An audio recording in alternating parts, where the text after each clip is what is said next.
नए संसद का उद्घाटन हो रहा था। बहुत बड़ी पहल की आपकी सरकार ने, एक नया संसद भवन बना, लेकिन साथ ही उस दिन तस्वीरें आई स्ट्राइकिंग उन रेसलर्स की, उन लड़कियों की जो हक मांग रही हैं, जिन्होंने एफआईआर दर्ज किया है एंड पॉक्सो केस भी लगा है इस केस में। मैं पूछना चाहती हूँ, ये कौन सा भारत है जहां इन लड़कियों की बात नहीं सुनी जा रही और एक सेक्सुअल हैरेसमेंट का केस जो है उस पर इन्वेस्टिगेशन नहीं, 40 दिन से लड़कियां धरने पर बैठी। देखिए, पहली बात तो मैं कहूं कि संसद भवन जो नया बनकर तैयार हुआ, शायद आप भी उस कार्यक्रम में थी, ये भारत को आजादी के 75वें वर्ष में मिला और उस समय मिला जब दुनिया में भारत का एक नया स्थान बना है। नए भारत की बुलंद तस्वीर आज देश के सामने देखने को मिलती है। एक नहीं, अलग अलग क्षेत्रों में देखने को मिलती है और भारत की उपलब्धियों के कारण मिलती है। और नए संसद भवन का कुछ राजनीतिक दलों ने विरोध भी किया, बहिष्कार किया। और मैं कहूंगा, राहुल गांधी जी कभी पार्लियामेंट ना चलने के बहाने बनाते थे, ना आने के बहाने बनाते थे। अब वो सदस्य खुद नहीं रहे तो बहिष्कार करने के भी कई बहाने बनाने लगे और उनका दल भी उसमें नहीं आया। जहां तक रेसलर्स की आपने बात कही, देखिए, खिलाड़ी हो या कोई भी महिला हो, किसी के साथ भी अगर किसी तरह की कोई अत्याचार हुआ हो तो उसको न्याय जल्द मिलना चाहिए। मैं इसके लिए आपसे बिल्कुल सहमत हूं। जिस घटना का उल्लेख वहां पे किया गया वो लगभग 7 वर्ष पुरानी है।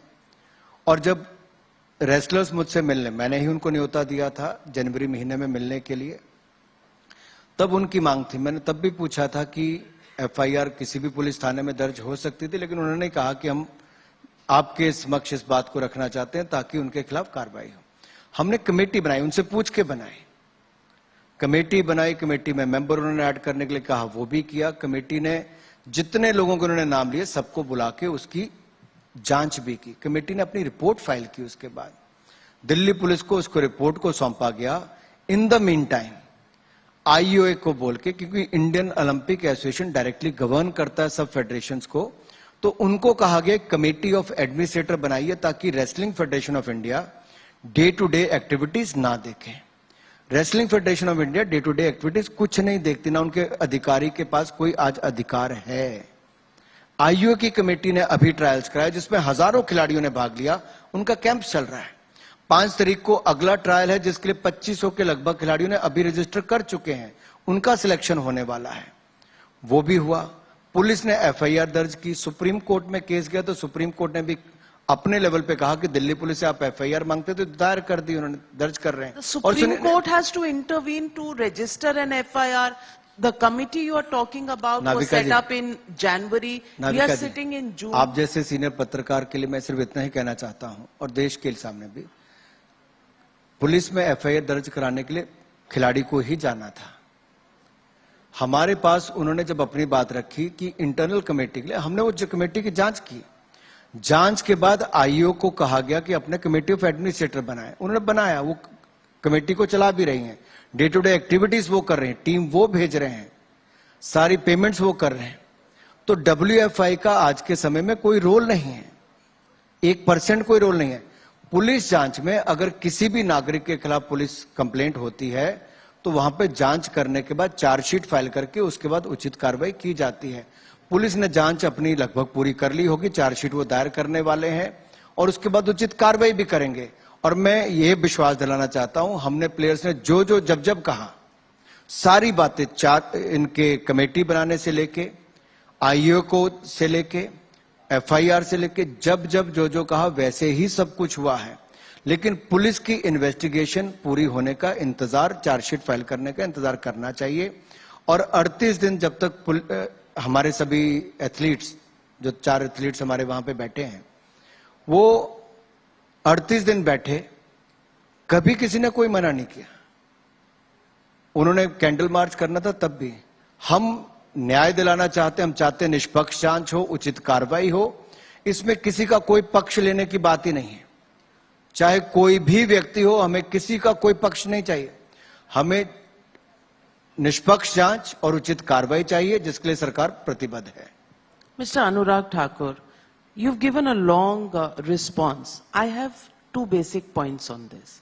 Committee set up in January, we are sitting in June. The wrestlers, our athletes, our medal winners have been sitting on a dharna for 40 days. You want an unbiased investigation, the country wants an unbiased investigation. But the fact of the matter is that there is a question of morality. The question is, because the person concerned against whom the charges have been made happens to be a BJP member of parliament, it is creating a perception of justice not being delivered. My straight question to you is, 40 days is one too many for the national heroes to be sitting on a dharna. Can we expect the government to find a solution to this and end this national shame? Navika ji, जब FIR हुई उसके बाद जांच होनी चाहिए कि नहीं होनी चाहिए? मैं वही कह रहा हूं कि जांच पुलिस कर रही है, मेरा विभाग नहीं करता है।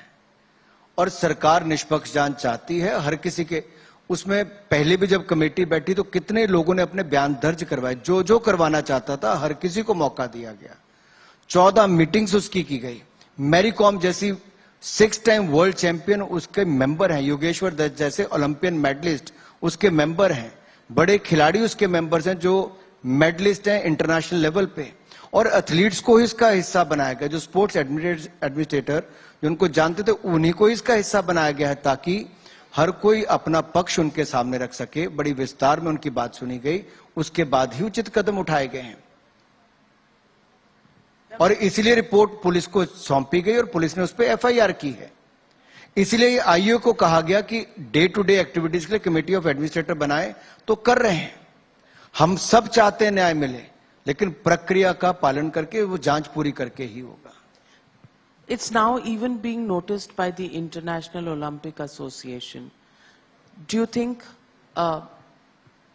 India, एक तरफ हमारी अचीवमेंट्स की कहानी और दूसरी तरफ ये कहानी जहां रोज नोटिस पे डाला जाता है इंडिया को, is it doing anything for India's image? देखिए, मैं बड़ा स्पष्ट कर दूं, पिछले 9 सालों में खेल और खिलाड़ियों के लिए जितना मोदी सरकार ने किया, पहले की किसी सरकार ने नहीं किया। ना केवल सुविधाएं, मनोबल बढ़ाने तक का काम से लेकर बजट 874 करोड़ से बढ़ाकर 2800 करोड़ तक कर देना, ये पिछले 3 गुना ज्यादा बढ़ा है। टॉप जैसी स्कीम को लाना, खिलाड़ियों को पूरा बोर्डिंग, लॉजिंग, ट्रेनिंग पूरा खर्चा भारत सरकार उठाती है। 6 लाख रुपया जेब खर्च यानी कि 50,000 रुपया महीना अलग से देती है। रिवॉर्ड्स के अलावा जो बाकी ट्रेनिंग के लिए इंटरनेशनल और नेशनल लेवल पे कोई कोच चाहिए हो, उसका पूरा खर्चा भारत सरकार उठाती है। यही कारण है कि टोक्यो ओलंपिक्स में 7 मेडल्स और पैरालंपिक्स में 19, डेफ ओलंपिक्स में 20, कॉमनवेल्थ गेम्स में 61 और 22 गोल्ड मेडल। इसी तरह से वर्ल्ड बॉक्सिंग चैंपियनशिप में 1 नहीं 4 गोल्ड मेडल भारत ने पहली बार जीते हैं वुमेन वर्ल्ड बॉक्सिंग चैंपियनशिप में। तो सरकार लगातार खेल खिलाड़ियों के लिए ही कर रही है। सुविधाओं में भी कोई भी कमी नहीं रखी।